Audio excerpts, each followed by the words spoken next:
Bonjour.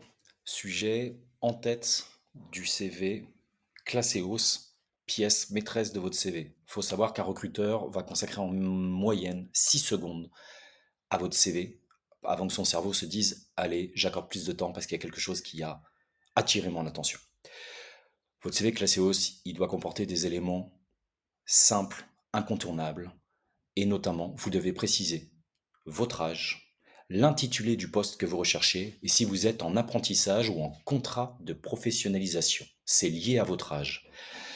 Ne dites pas que vous êtes en alternance ou que vous cherchez une alternance, ça n'est pas assez précis. Dites que vous cherchez un poste de commercial B2B, un poste de gestionnaire de paye ou un poste de chargé de recrutement en apprentissage ou en contrat de qualification. Le recruteur, avec ces informations-là et votre âge, se dit automatiquement: parfait, ça m'intéresse ou ça ne m'intéresse pas.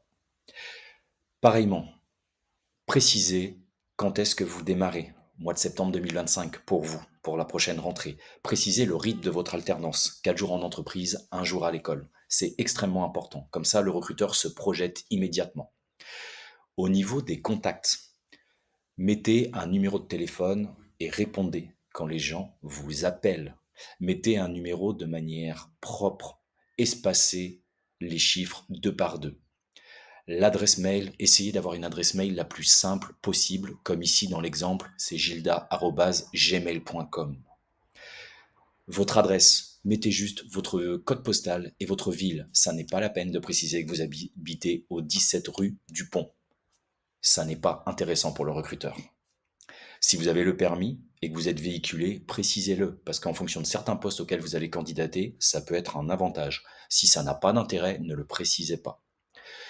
Le petit texte que vous avez en haut, vous voyez expérience de 5 ans en boutique et en vente en prêt-à-porter, ça c'est un texte qui est fondamental.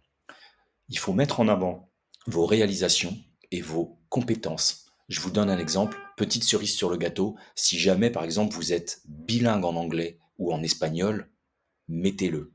Peut-être que ce n'est pas en lien direct avec le poste, mais en tout cas c'est un atout qu'il faut mentionner sur un CV. Voilà pour l'entête. À bientôt pour la suite.